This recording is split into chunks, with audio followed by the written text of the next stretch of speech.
Hello दोस्तों, मैं जी स्वागत करता हूं आपके अपने चैनल जीत फॉर यू पर। आज मैं आपके लिए लेकर आया हूं मध्य प्रदेश पर्यटन क्विज का सेट डी, जो कि आपके 2017 का पेपर है।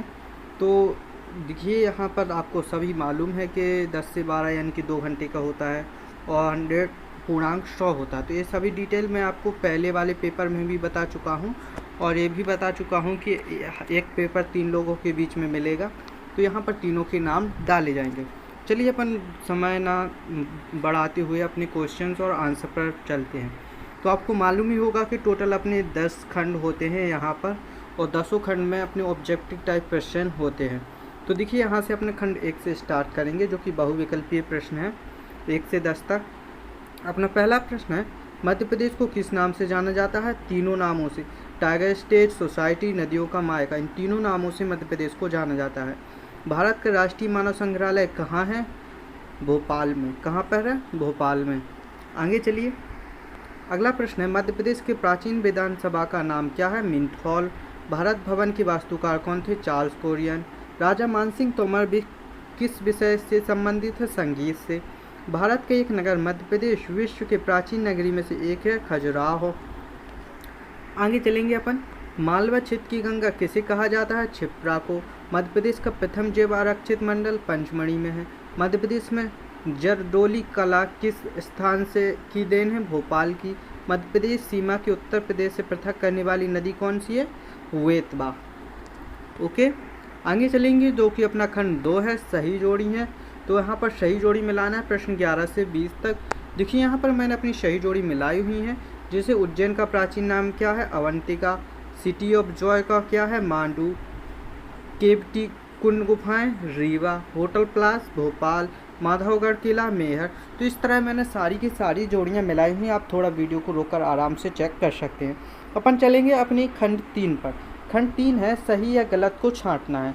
तो यहाँ पर मैंने राइट और रॉन्ग का निशान लगाए हुए, जब लेकिन आप आंसर शीट भरोगे तो वहाँ पर आपको सही और गलत लिखना होगा, ठीक है ना।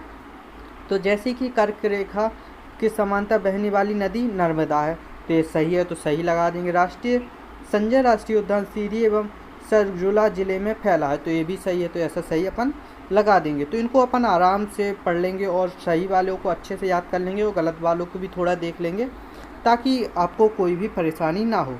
चलिए अपन चलते हैं अपने अगले खंड में। देखिए, यहाँ पर अपना खंड 4 स्टार्ट हो जाता है, जो कि रिक्त स्थानों की पूर्ति करना है अपना। 31 से 40 तक है। चलिए अपन अपने रिक्त स्थानों की पूर्ति करते हैं।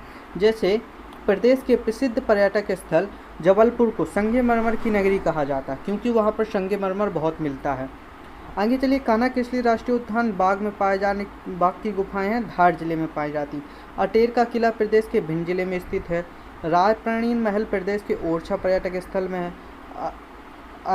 अहिलेश्वर शिवालय प्रदेश के महेश्वर पर्यटक स्थल में है। राई लोक नृत्य मध्य प्रदेश के बुंदेलखंड की प्रसिद्ध प्रस्तुति है।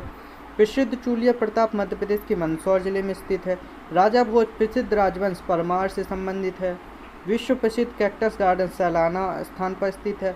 मध्य प्रदेश का प्रथम राष्ट्रीय उद्यान कान्हा किसली राष्ट्रीय बाघ संरक्षण परियोजना संचालित है। तो देखिए, यहाँ से अपना अपना खंड 5, क्योंकि खंड 5 में भी अपने रिक्त स्थान दिए गए हैं, जो कि अपन को दिए गए हैं यहीं पर। तो यहाँ पर मैंने नंबर डाल दिया है कि कौन सा रिक्त स्थान कहाँ पर आएगा। जैसे कि मध्य प्रदेश तुलसी अकेडमी कहाँ पर है? भोपाल में, तो यहाँ पर 1 नंबर मैंने लिख दिया है। मध्य प्रदेश बौद्धकालीन सभ्यता के अवशेष धार जिले के खलघट स्थान पर मिलते हैं। तो इस तरह मैंने देखिए सारी की सारी रिक्त स्थान यहाँ पर पूर्ण कर दिए हैं। आप आराम से वीडियो को रोककर स्क्रीनशॉट लेकर अच्छे से पढ़ सकते हैं। उसकी PDF फाइल में मैं आपको प्रोवाइड करा दूंगा, तो वो भी आप डाउनलोड कर सकते हैं। अब देखिए, यहाँ पर खंड 6 है, एक शब्द में उत्तर दीजिए। जैसे ओरछा किस नदी के किनारे बसा है? बेतवा।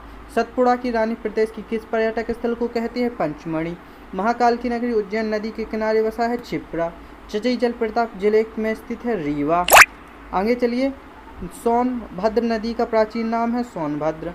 माधव राष्ट्रीय उद्यान किस जिले में स्थित है? शिवपुरी में। हीरामन बाबा मेला जिले में आयोजित होता है? ग्वालियर। नरवर का किला किस जिले में स्थित है? शिवपुरी। विदिशा का प्राचीन नाम है? विद्यावती। प्रदेश के किस पर्यटक स्थल को पर्यटकों का स्वर्ग कहा जाता है? पंचमढ़ी को। पर्यटकों स्वर्ग किसे कहा जाता है? पंचमढ़ी को। तो देखिए, यहाँ पर अपन ने खंड 6 तक कंप्लीट कर लिया है। अगला खंड है 7, जो कि अपन को अलग शब्द चुनना होता है इसमें से, जैसे पृथक समूह विकल्प का चयन करें। जैसे मध्य प्रदेश में निम्न में से एक उत्सव नहीं मनाया जाता, क्या? बकेलखंडी उत्सव नहीं मनाया जाता। तो इस तरह अपने आंसर लगा देंगे। जैसे निम्न में से एक लोक नाटक की कला नहीं है, फाग। लोक नृत्य नहीं है, रासलीला। निम्न में गुफाएं नहीं है, भोजपुर। निम्न में एक समाधि मंडल नहीं है, रानी दुर्गावती का। ठीक है ना। आगे चलिए, निम्न में से एक स्थान पर किला नहीं है, नरसिंहगढ़ में। और निम्न में से एक राजवंश मध्य प्रदेश में से संबंधित नहीं है, चालुक्य वंश। निम्न में से 1857 के स्वतंत्र संग्राम सेनानी नहीं है, कौन? रानी दुर्गावती। निम्न में से एक संग्रहालय नहीं है, संत कवि। निम्न में से एक जल प्रताप नहीं है, सोनकाक्ष जल प्रताप नहीं है। इसके बाद देखिए अपना खंड 8 है, जो कि 71 से 80 तक है।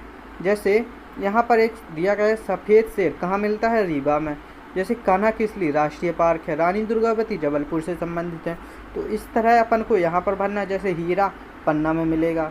गिन्नौजगढ़ किला है। महाराजा छत्रसाल छतरपुर से। जयविलास ग्वालियर। पातालकोट तामिया। केरी बारसिंगा। तो इस तरह अपन को इन सभी को पूर्ण कर लेना है। ठीक है ना। तो आप अच्छे से पढ़ लीजिए और अपन चलते हैं अपने अगले खंड में। तो देखिए यहाँ पर है खंड 9। खंड 9 यहाँ से स्टार्ट हो जाए, जो कि प्रश्न क्रमांक 81 से 90 तक है। तो इसमें अपन को बहुत ही सरलता से अपन इसके आंसर्स लगा सकते हैं, अगर कुछ भी आपको याद है। जैसे कि इस पर्यटक जिले में विश्व का सबसे बड़ा शिवलिंग है। यही बौद्ध धर्म की पवित्र नगरी है। राता अभ्यारण्य की पहचान है। पर्यटक स्थल है रायसेन। तो इस तरह अपन को किसी एक का भी आंसर आता है तो उस तीनों का आंसर एक ही होता है। जैसे इस पर्यटन जिले को हिल्स कहते हैं तथा झीलों की नगरी कहते हैं। तो झीलों की नगरी किसे कहते हैं? अपन भोपाल को। ठीक है ना। इस तरह अपन इन खाली स्थानों को पूर्ण कर लेंगे। तो आप देख लीजिए, पूरे खाली स्थान मैंने यहाँ पर प्रोवाइड कराए हुए हैं। तो यहाँ से अपने खाली स्थान पूरे हो जाएंगे। ठीक है ना। यहाँ पर देखिए अपना खंड 10। खंड 10 में दिया गया है अपन को गद्यांश। तो गद्यांश को पढ़कर आपको अपने आंसर्स देने हैं। देखिए यहाँ पर आप गद्यांश को पढ़कर स्वयं आंसर देंगे तो अच्छा होगा, क्योंकि इसके आंसर मैं आपको टेलीग्राम चैनल पर प्रोवाइड करा दूंगा। तो वहाँ से आप चेक कर सकते हैं कि आपका आंसर सही है या गलत है। तो इस तरह आपको सेट डी की मतलब उत्तर पुस्तिका मिलेगी। तो यहाँ पर आपको अपने प्रश्न भरने होंगे। ठीक है ना। तो देखिए यहाँ से अपना ये ख़त्म हो जाता है। इसकी PDF फाइल तो आपको मालूम ही होगा कि मेरे टेलीग्राम चैनल Jeet4U पर मिलेगी। ठीक है ना। तो आप वहाँ से डाउनलोड कर सकते हैं। अगर आप यहाँ लिंक ओपन नहीं होती तो आप डायरेक्ट सर्च कर सकते हैं Jeet4U, तो आपको इसकी PDF फाइल विद सॉल्यूशन के मिल जाएगी। तो मिलते हैं ऐसी ही अगली वीडियो में। तब तक के लिए धन्यवाद।